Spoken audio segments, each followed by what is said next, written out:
Mister हवारी भाई बोलते हैं कि हेयर ट्रांसप्लांट का जो रिजल्ट दिखा रहा हूँ वो फेक है। ये बोलता है भाई दूसरे के बाल दूसरे के सिर पर नहीं लग सकता है। हेलो दोस्तों, मेरा नाम है रेखम साहू और हमेशा की तरह आप लोगों का हमारे यूट्यूब चैनल पर बहुत बहुत स्वागत है। सो दोस्तों, आज की इस वीडियो पर मैं क्या करूंगा, आप लोगों ने जितना भी इंपॉर्टेंट क्वेश्चन आप लोगों ने मेरे वीडियो पर किया होगा तो आज उस क्वेश्चन का रिप्लाई देने की कोशिश करूंगा।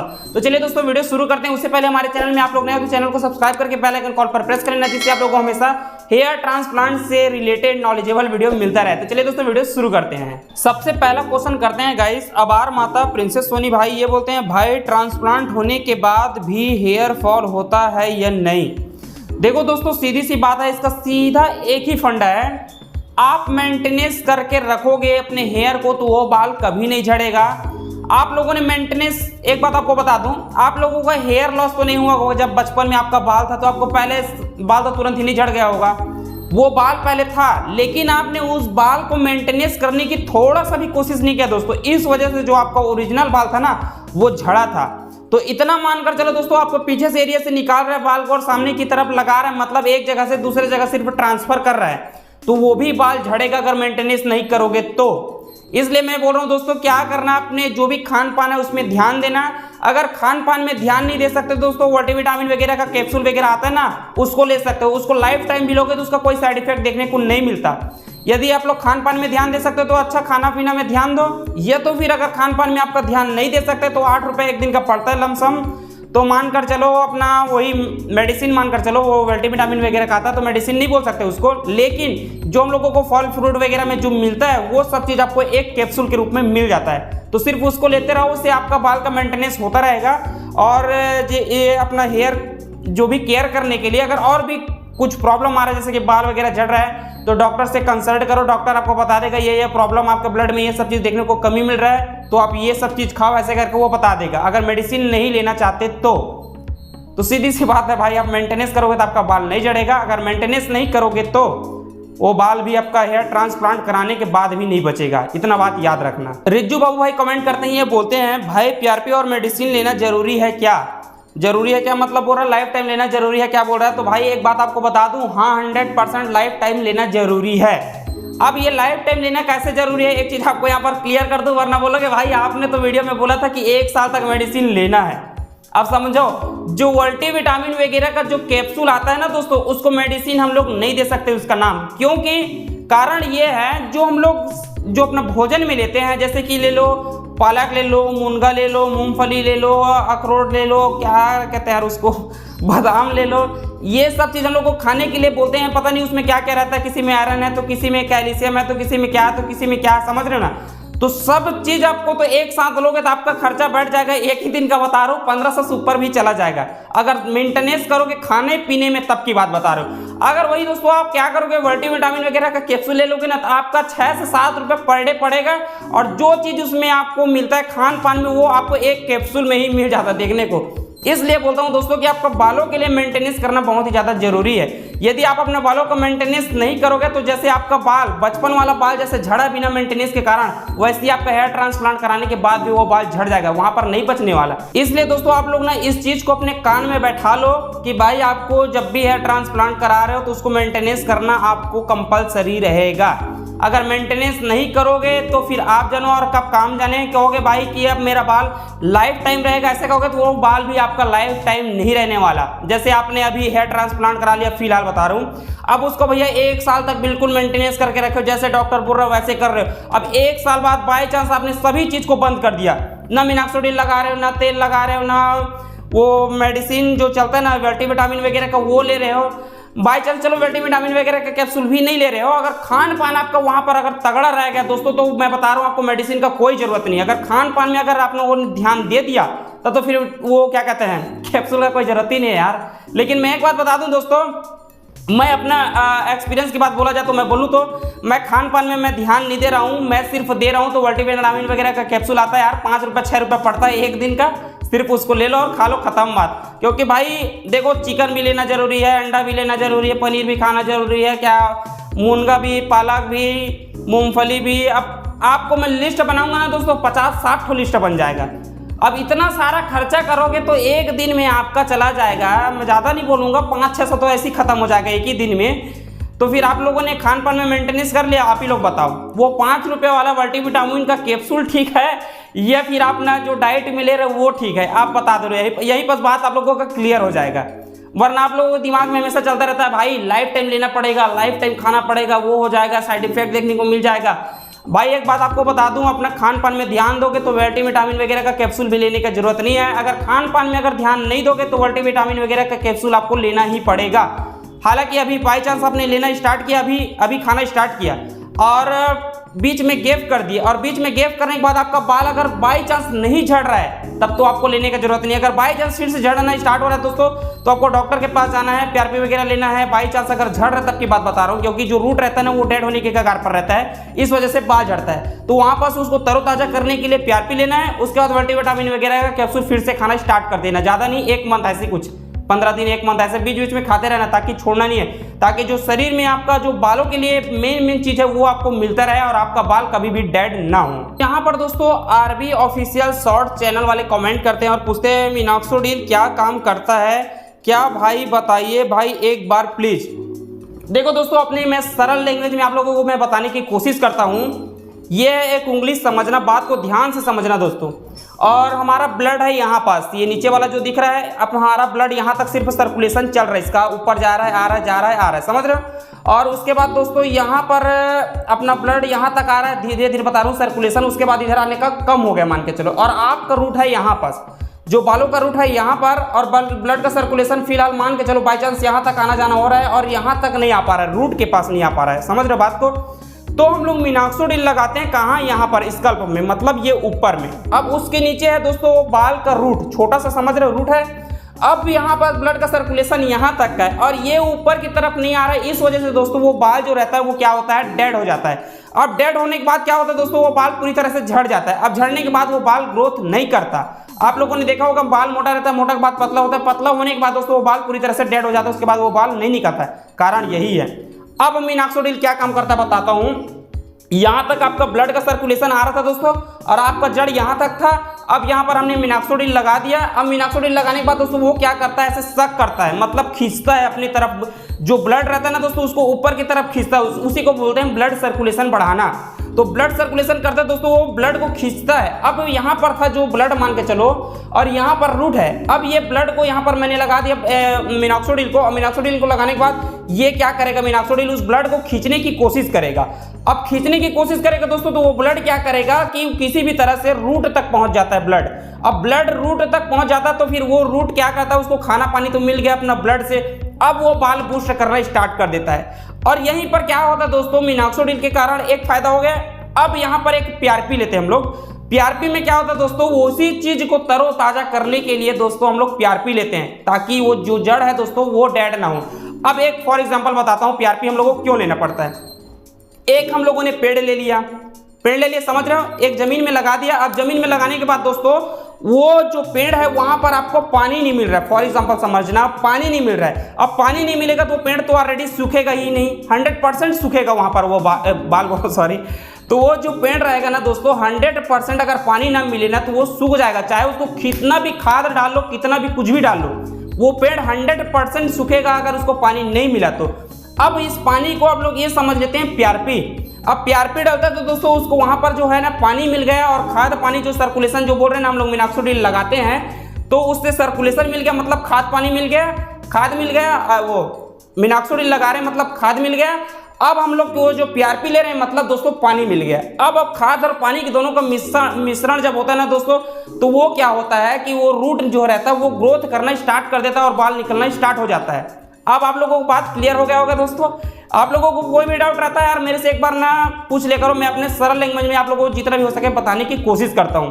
तो आप लोगों ने ये पेड़ के माध्यम से समझ गए होंगे दोस्तों कि बाल को हम लोगों को PRP क्यों जरूरी है और हम लोगों को मिनॉक्सिडिल क्यों जरूरी है। आप लोगों को समझ आ गया। अगर यही दोनों चीज दोस्तों आप लोगों के हेयर ट्रांसप्लांट से पहले भी अगर यही दो चीज अगर बाई चांस रहता, आपका पानी भी मिल रहा होता और आपका ब्लड सर्कुलेशन ठीक ठाक रहता ना दोस्तों, आपका जो बाल है बचपन का वो बाल झड़ता ही नहीं। लेकिन इंसान को यहाँ पर मेंटेनेंस करना आता ही नहीं है, और ज़्यादा ज्ञान दो तो वो भी बेकार है ना, कि इंसान को ऐसा करो वैसा करो। तो उन लोगों के क्या रहता है कि भैया हम लोगों को पैसा बचाना है। अब बहुत बंदे यहीं पर क्या करते हैं कि भैया दूसरे क्लिनिक में क्या कर रहे हैं, बहुत लोग बता रहा हूँ कि भैया ये जैसे हेयर ट्रांसप्लांट करा रहे, पीछे से निकालकर सामने की तरफ लगा दिया और सामने की तरफ लगाने के बाद बोल रहे हैं कि भैया PRP नहीं लगेगा और मिनॉक्सिडिल नहीं लगेगा। अब भैया PRP और मिनॉक्सिडिल नहीं लगेगा तो पीछे के बाल को आगे की तरफ लगा दोगे तो फिर वो बाल किस तरह से बूस्ट होगा, ये मेरे दिमाग में आज तक नहीं आया दोस्तों। मैं एक बात बता रहा हूँ, लेकिन ये बात मेरे को बहुत बंदे पूछ चुके हैं, लेकिन आज के इस वीडियो में आप लोगों को बता रहा हूँ। अगर PRP और मिनॉक्सिडिल अगर बोल रहा है कि वो सब चीज़ लगाना नहीं पड़ेगा ना, तो उस क्लिनिक वालों से मैं एक ही बात बोलूंगा कि दूर रहो। तो चलो दोस्तों पढ़ते हैं नेक्स्ट कमेंट की ओर आगे। सिनोए पात्रो भाई कमेंट करते हैं और पूछते हैं भाई भोपाल में एक PRP का प्राइस कितना है। तो दोस्तों भोपाल में बोला जाए तो एक PRP का लेते हैं 3000 रुपये। दिल्ली में भी जाओगे तो वही है, पुणे में भी जाओगे तो वही है, सूरत में भी जाओगे तो वही है, अहमदाबाद भी जाओगे तो वही है। अब मैं बता देता हूँ दोस्तों, जहाँ मैं रायपुर गया था वहाँ का एक PRP का प्राइस है 4000 रुपये। वहाँ जाओगे तो वही है, नासिक में जाओगे तो वही है, अहमदाबाद में जाओगे तो वही है 4000 रुपये। और उसका और कहाँ पर है, हाँ नागपुर में जाओगे तो वही है, वही प्राइस मिलेगा। मुंबई में जाओगे तो वही प्राइस मिलेगा। तो यहाँ इस सब क्लिनिक वालों का एक अलग अलग रहता है भाई। दोस्तों आपको PRP कराना होगा ना तो आप क्लिनिक विजिट कर लेना और वहाँ पर जाकर बात कर लेना, उसके बाद अपना PRP करा लेना भाई। इसके मामले में मैं कुछ नहीं बोल सकता, क्योंकि ये PRP में बता रहा हूँ दोस्तों 800 रुपये से स्टार्ट होता है और ये 5000 तक का जाता है PRP का रेट। अब वही जैसे क्लिनिक का ब्रांड ज़्यादा है तो फिर ज़्यादा प्राइस ले लेता है, ऐसा रहता है ना थोड़ा। तो इसके बारे में दोस्तों प्राइस के बारे में डिटेल में बात करना ना मेरे को बेवकूफ़ी लग रहा है, क्योंकि सब क्लिनिक का प्राइस अलग अलग है। विमल कुमल भाई कमेंट करते हैं, ये बोलता है भाई दूसरे के बाल दूसरे के सिर पर नहीं लग सकता है। तो हाँ भाई यहाँ पर आपको बता दूं, दूसरे का बाल दूसरे के सिर पर नहीं लग सकता। बहुत लोग यहाँ पर इस बात पर इतना ज़्यादा कंफ्यूजन पर रहते हैं ना, मैं क्या बताऊँ भाई। बोलते हैं कि भाई मेरा डोनर ये स्ट्रांग है तो मेरा ग्राफ निकाल कर भैया उस ग्राफ को दूसरे पेशेंट को बेच देंगे, ऐसा समझते हैं। लेकिन दोस्तों एक बात बता दूं, अगर ऐसा करेंगे ना डॉक्टर, तो जो सामने वाला पेशेंट रहेगा ना 100% कैंसर होकर मर जाएगा, वो नहीं बचने वाला। और ऐसा डॉक्टर करेगा भी नहीं कि आपका ग्राफ निकाल कर किसी दूसरे पेशेंट को लगा देगा ना, ऐसा होता ही नहीं है दोस्तों। वो सिर्फ कुछ समय के लिए एक्टिव रहता है। जैसे पीछे से ग्राफ निकाला तो 1 2 3 4 घंटे तक एक्टिव रहता है, उसको थर्मो सॉल्यूशन में रखते हैं तो 3-4 घंटे तक से वो एक्टिव रहता है। अगर उससे अगर ज़्यादा रखा ना दोस्तों तो फिर वो बाल डेड हो जाता है, मर जाता है ऑटोमेटिक। तो इस वजह से दोस्तों मैं आप लोगों को बता दूं कि दूसरे का बाल निकालकर दूसरे के उसमें नहीं लगा सकते। आप लोग इस चीज़ से आप लोग हमेशा क्लियर रहना, वरना आप लोग कहते हो ना कि भाई मेरा डोनर एरिया स्ट्रांग है, निकाल लेंगे और दूसरे के में लगा देंगे, ऐसा नहीं करेंगे। एक चीज़ भली कर सकते हैं कि ज़्यादा बाई चांस बता रहा हूँ, आपका ग्राफ अगर ज़्यादा निकाल लिया तो उसको फेंक देंगे जरूर, लेकिन दोस्तों मैं दूसरे के पेशेंट में नहीं लगाएंगे उस ग्राफ को। और लेकिन एक बात आपको बता दूं कि आपका ग्राफ जहां निकाल रहा है दोस्तों, तो आप लोग जितना ज़्यादा हो सके डॉक्टर उसको फेंकने की कोशिश नहीं करते, अपना छेद कर करके उसी में बीच में घना डेंसिटी देने के लिए बीच बीच में लगाने की कोशिश करते हैं। वरना मैं बोल रहा हूँ ना फेंक देंगे ऐसा करके, तो आप लोग बोलोगे भैया फेंक देते होंगे करके, तो ऐसा नहीं करते डॉक्टर भी। कि भैया उसको क्या रहता है यार कि हर एक पेशेंट को अच्छे से अच्छा वो रिजल्ट देने की कोशिश करते हैं ना, इस वजह से वो लोग क्या करते हैं जितना ज़्यादा घना डेंसिटी हो जाए अपने तरफ से देने की कोशिश करते हैं। यदि बाई चांस आपका ग्राफ एक फॉर एग्जाम्पल बता रहा हूँ 2300 ग्राफ का आपको जरूरत है, 2300 ग्राफ का जरूरत है और वहां पर बाई चांस डॉक्टर ने निकाले 2500 ग्राफ। अब उस ग्राफ को क्या करेगा, जो बचा रहेगा 200 ग्राफ बचा रहेगा उसको क्या करेगा, वो फिर से थोड़ा थोड़ा स्लाइड करेगा बीच बीच में हल्का हल्का सा, और उसमें फिर उसको किसी भी तरह से एडजस्ट करने की कोशिश करता है। ये होता है दोस्तों, दूसरे का ग्राफ दूसरे बंदे में नहीं लगाया जा सकता है। ऑफिशियल केडी फ्री फायर वाले भाई कमेंट करते हैं, ये बोलते हैं भाई मिनॉक्सिडिल कैसे यूज करना है और कितनी ml यूज करना है, प्लीज एक वीडियो बनाओ कंप्लीट। बात आपको मैं बता दूं दोस्तों, मैं भी मिनॉक्सिडिल यूज करता हूँ। कितना ml लेना है, क्या ml लेना है, ये सब चूतला चरित्र से मैं दूर रहता हूँ। आप लोगों को दोस्तों थोड़ा सा लेना है, आपका जितना एरिया में हेयर ट्रांसप्लांट हुआ सिर्फ उसी एरिया में लगाना दोस्तों। अगर आप लोग पुराना एरिया में लगाओगे, ये मेरा ओरिजिनल बाल है पीछे की तरफ, अगर ओरिजिनल बाल में लगाओगे दोस्तों ना, मैं एक बात बता रहा हूँ, मैं बाल झड़ाता है यार मिनॉक्सिडिल, किसी भी हाल में बता रहा हूँ। ओरिजिनल बाल में ज़्यादातर हो सके मिनॉक्सिडिल से आप लोग बच के रहना, ओरिजिनल बाल में मत लगाना। बाल अगर उसको अगर लगाना छोड़ दोगे ना पूरा बाल झड़ा देगा। और मैं क्या करता हूँ दोस्तों, मिनॉक्सिडिल लेता हूँ, मैं सिर्फ इतना देखता हूँ यहाँ गीला हो गया, यहाँ गीला हो गया, यहाँ गीला हो गया, बस सिर्फ उंगली में करके उसको गीला करता हूँ। आज तक मैं ये चीज़ को गौर नहीं किया हूँ भैया 1 ml लगाना है, 2 ml लगाना है, आधा ml लगाना है, ये सब चीज़ में आज तक गौर नहीं किया हूँ। तो आप ये सब चीज़ से टेंशन से दूर रहना। आप बस इस स्कल्प में जो ये दिख रहा है ना दोस्तों, सिर्फ ये इसमें थोड़ा थोड़ा लगना चाहिए जिससे कि ब्लड सर्कुलेशन बढ़े। ये बाल में नहीं लगाना है, उसको सिर्फ जड़ जड़ में ऐसे लगाना है जिससे कि ब्लड सर्कुलेशन अच्छे से बने और आपके बाल जल्दी से जल्दी ग्रोथ हो। आरमान अंकित भाई कमेंट करते हैं और बोलते हैं सीजी बिग यूट्यूबर।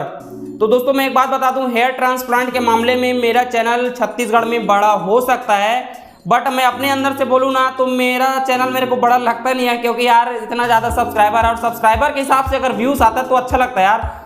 कम से कम मेरा पर वीडियो ज़्यादा नहीं बोलूँगा, 50 के या 60 के प्लस व्यूज़ जाता ना तो मेरे को अपने आप में फील होता है कि हाँ चलो मैं बड़ा यूट्यूबर हूँ ऐसे करके। सब्सक्राइबर के मामले में बड़ा है हेयर ट्रांसप्लांट के। हाँ ऐसा भी है कि छत्तीसगढ़ में मेरा जो चैनल है दोस्तों हेयर ट्रांसप्लांट के मामले में बड़ा हो सकता है, बट व्यूज़ के मामले में पूरा ढप है, कोई मतलब का नहीं है। कहाँ छोटा बड़ा यूट्यूबर और कहाँ बड़ा यूट्यूबर ऐसा हो गया है। तो यहाँ पर यार छोटा बड़ा करना ठीक नहीं है, अपने औकात में मैं रहूँ वही ठीक है। यहाँ पर कमेंट करते हैं पंकज कुमार भाई, ये बोलते हैं हम आपका रिजल्ट का इंतज़ार कर रहे हैं, ऐसा बोला। दोस्तों आप कितना और मेरा हेयर ट्रांसप्लांट का रिजल्ट का इंतज़ार करोगे ये सोचो यार। मेरा तो रिजल्ट जो निकलना था पूरा निकल कर आ चुका है, देख लो। टेम्पल भी तगड़ा निकल कर आ गया, ऐसा लग नहीं रहा कि यहाँ पर भी मेरा टेम्पल बनाया गया था, बिल्कुल नेचुरल ऐसे आकर ऐसे हो गया है। और इधर का भी टेम्पल यार पूरा रिजल्ट आ चुका है भाई। आप बोलोगे कि भाई आपका इंतजार करूंगा रिजल्ट का, तो यहाँ पर बैकूफी है। MRG चैनल वाले कमेंट करते हैं और पूछते हैं भाई आप अपने ट्रांसप्लांट रिजल्ट को 10 में से कितना नंबर दोगे। तो देखो दोस्तों ये नंबर देने वाला बात है तो मैं आपको बता दूं, जो मेरा फर्स्ट हेयर ट्रांसप्लांट हुआ है उसको मैं 10 में से 7 नंबर दूंगा, और जो मेरा भोपाल में जो हेयर ट्रांसप्लांट हुआ है फिलहाल बता रहा हूँ उसको 10 में से मैं 10 नंबर दूंगा। जो भी है मैं खुल के बोलता हूँ, क्योंकि गाइस बात ऐसा है कि बहुत सारा मिस्टेक रहता है जो कि डॉक्टर भी करते हैं, बहुत जगह होता है। अब यहाँ वाला जो मेरा टेम्पल में हल्का सा जो बाल निकलना था वहाँ भोपाल गया था, तो भोपाल में भी बोला जाता है उसका गलती नहीं, ये गलती मेरा है। उन्होंने अपना काम किया था हेयर ट्रांसप्लांट में। यहाँ पर इधर का रिजल्ट देखो, टेम्पल का तगड़ा निकल कर आया लुक, और इधर का देखो दोस्तों पूरा बिल्कुल पतला पतला लग रहा है कि हेयर ट्रांसप्लांट किया ही नहीं ऐसा लग रहा है। ये क्यों हो रहा है? क्योंकि मैं आया था थका मांदा और आराम से सो गया था, और सोया तो दोस्तों इधर का ग्राफ जो है वो निकल गया था। मैं आप लोगों को बता रहा हूँ। तो यार यहाँ पर डॉक्टर का इसमें कोई दोष नहीं है भोपाल वाले को, इसलिए मैं बोल रहा हूँ। और उसका जो भी रिजल्ट निकल रहा है दोस्तों मैं बता रहा हूँ 100% निकल रहा है। और इधर का जो भी किया था ना दोस्तों ग्राफिंग वाला देख सकते हो, बिल्कुल A to Z नेचुरल लग रहा है। और ये जितना भी आप लोग सामने मेरा बाल देख रहे हो ना, ये वाला ये पूरा भोपाल वाला मेरा रिजल्ट है दोस्तों। और जो पहले हुआ था दोस्तों वो था FUE टेक्निक। तो FUE टेक्निक के हिसाब से बोला जाए दोस्तों तो उसका भी रिजल्ट बेटर है, बट वही है ना थोड़ा बहुत गलती कर दिया था मेरे लिए। लेकिन एक बात बता दूं दोस्तों, जब से मैंने उस वीडियो को बना करके डाला है कि भैया मेरा इधर वाला वो कर दी थी, इधर वाला समझ रहे ना कम ज़्यादा ऐसे हो गया था ऐसे करके, तब से बता रहा हूँ वो क्लिनिक वाला सुधर गया है। और जितने भी बंदे का हेयर ट्रांसप्लांट कर रहा है फिलहाल बता रहा हूँ सबका A to Z ध्यान दे रहा है कि भैया आपके बार किसी का गलती ना हो जाए ऐसे करके।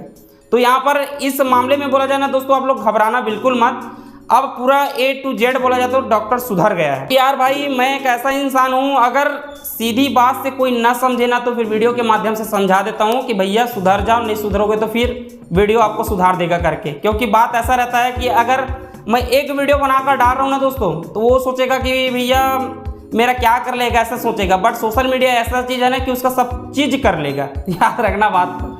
तो यार डॉक्टर ने भी सुधार लिया है और बहुत सारा गलती मेरा भी था। गलती मेरा क्या था मैं बता रहा हूँ कि जो इधर का मेरे को ऐसा लग रहा था भैया कि कम डेंसिटी कर दिया। अब समझना बात को, तो यहाँ पर उन्होंने क्या किया था, जैसे एक ग्राफ में 2 बाल होता है, 3 बाल होता है, 4 बाल होता है, समझना बात को। तो 3 बाल 4 बाल वाला जो उसको ना क्या किया कि लगा दिया था इधर इधर, तो मेरे को लग रहा था भैया कम डेंसिटी है ऐसे करके। जब रिजल्ट निकल कर आया ना दोस्तों तो एक ही ग्राफ से 2 बाल है, 3 बाल है, 4 बाल है, तो वो डेंसिटी इधर का और इधर का दोनों का कवर करके रख लिया। समझ रहे ना बात को। तो गलती मेरे बताने का वजह यही हुआ कि एक तरफ कम कर दिया एक तरफ ज़्यादा कर दिया करके। और दोस्तों मैं लगवाना चाहूँ ना ग्राफ तो अभी भी इसमें बीच बीच में लगा सकता हूँ, समझना बात को। थोड़ा दूर दूर में है, ग्राफिंग किया जरूर, क्योंकि उसमें एक ग्राफ में 3 बाल है 4 बाल है, तो ये पूरी तरह से रिकवर हो चुका है। पता नहीं चलता कि भैया दूर दूर में है, वह रिजल्ट आने के बाद। अगर मैं लगवाना चाहूँ तो इधर लगवा सकता हूँ, और इधर भी लगवाना चाहूँ तो इधर जरूरत ही नहीं है, खैर इधर लगवा सकता हूँ। पूरा रिजल्ट तो आ चुका है, कोई मतलब नहीं अब लगवाने का। तो बोला जाए तो दोस्तों गलती की वजह से मैं उसको 10 में से 7 दिया हूँ और भोपाल वाले का 10 में से 10 दिया हूँ। मेन वजह यही है। मिस्टर हवारी भाई बोलते हैं कि हेयर ट्रांसप्लांट का जो रिजल्ट दिखा रहा हूँ वो फेक है। तो ये लिखा है, सीधी सी बात, फेक है ऐसे करके। तो दोस्तों मैं आप लोगों को बता दूं हेयर ट्रांसप्लांट फेक नहीं है, 100% रिजल्ट आया है, और मैं आप लोगों के सामने एक सबूत के तौर पर बैठा हूँ। यदि आप लोगों ने मेरा पुराना वीडियो नहीं देखा है तो जाकर जरूर देख लेना, A to Z video watch करना स्टेप बाय स्टेप, कि पहले कैसा था। ये पूरा टकला था यार, मेरा पूरा का पूरा टकला था, ये पूरा गायब हो चुका था, बीस छोटा सा यहाँ पर बचा था, मैं पूरा बंजर था यहाँ पर जमीन इसका।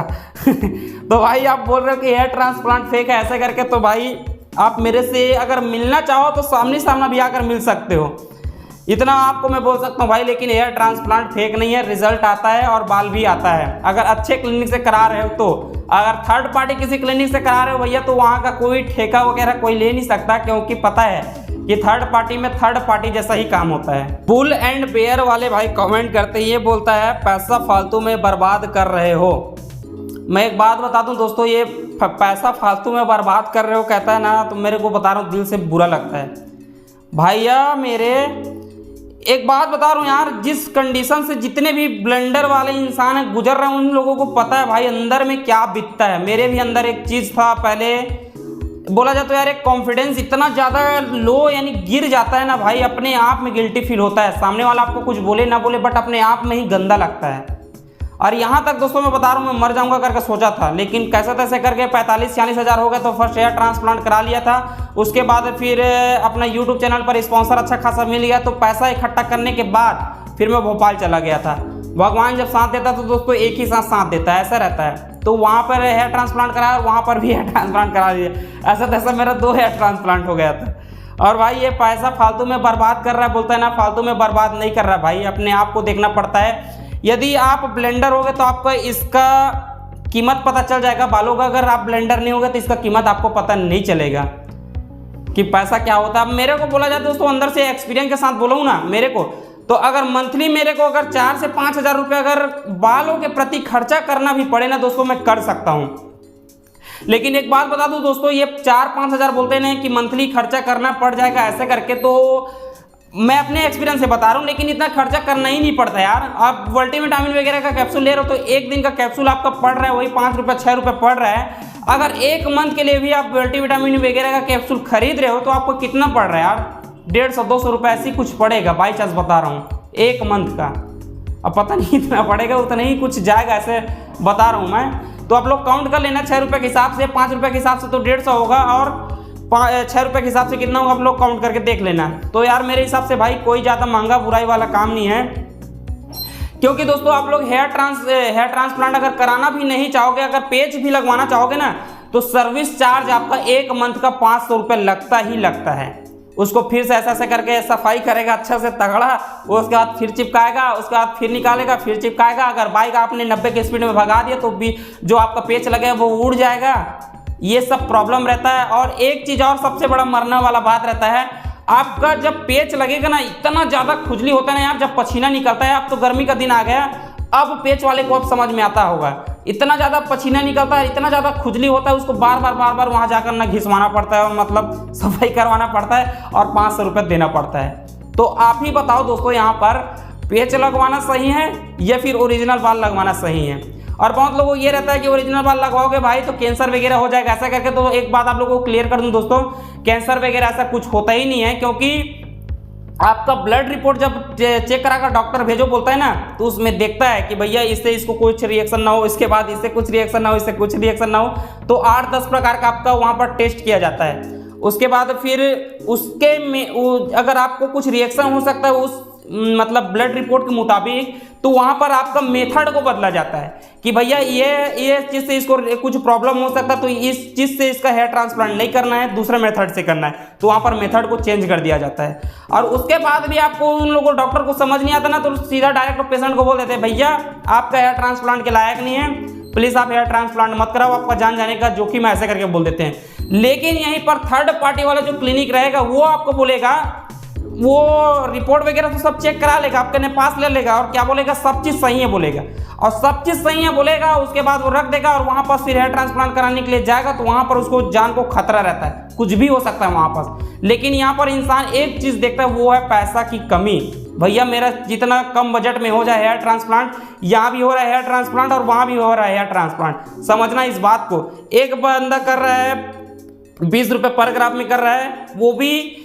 यहाँ पर एक बात बता दूं, आपके बाल का कीमत नहीं है। यहाँ पर एक बात बता दूं मैं दोस्तों, आपका बाल का कीमत नहीं है, यहाँ पर टेक्निक का कीमत है। यहाँ पर दोस्तों कर रहा है FU टेक्निक से तो 20 रुपये पर ग्राफ ले रहा है। और उसी टेक्निक को दोस्तों वो दूसरा अदर जो थर्ड पार्टी वाला कर रहा है, जहाँ पर डॉक्टर नहीं है, वो क्लिनिक वाले कर रहा है, तो उसी को 8 रुपये में कर देता है, 9 रुपये में कर देता है, पर ग्राफ का बता रहा हूँ। जो यहाँ पर 40 रुपये पर ग्राफ लेगा दोस्तों, वो 15 ही रुपये में कर देगा उसको भी। ये होता है दोस्तों। और ऐसे भी थर्ड पार्टी क्लिनिक बैठा है, जो आपसे ओरिजिनल क्लिनिक वाले 20 रुपये ले रहे हैं ना, तो वो थर्ड पार्टी भी 20 रुपये ले रहा है। ऐसा भी क्लिनिक है यार। अगर वीडियो बनाऊंगा ना, मेरा चैनल एक दिन खाली नहीं जाएगा। ये बोलते हैं ना, महायुद्ध की तरफ बढ़ेगा मेरा चैनल ऐसे करके, तो वो 100% वैसे ही हो जाएगा मेरा चैनल कि 100% यहाँ का रिजल्ट बिगाड़ दिया, वहाँ का रिजल्ट बिगाड़ दिया। लेकिन दोस्तों मैं क्या सोचता हूँ कि ये सब चीज़ में मेरे को नहीं उलझना है भैया। जो भी है वो कंटेंट ओरिजिनल डालते रहो। जो भी अपने से मदद मांग रहा है कि भाई मेरा वीडियो जो मेरा हेयर ट्रांसप्लांट का रिजल्ट बिगाड़ दिया, मेरा हेयर ट्रांसप्लांट रिजल्ट के बारे में डाल सकते हो, ऐसे बोलेगा तभी उसके बारे में डालूंगा। ऐसा नहीं कि विदाउट परमिशन किसी का भी उठा दिया भैया डाल दो अपने वीडियो में। ऐसा यूट्यूबर नहीं हूँ भाई मैं। तो जितना हो सके दोस्तों मैंने अपने सरल लैंग्वेज में आप लोगों को बताने की कोशिश किया है। और चलिए दोस्तों मिलते हैं नेक्स्ट वीडियो में, तब तक के लिए बाय बाय, जय हिंद, वंदे मातरम।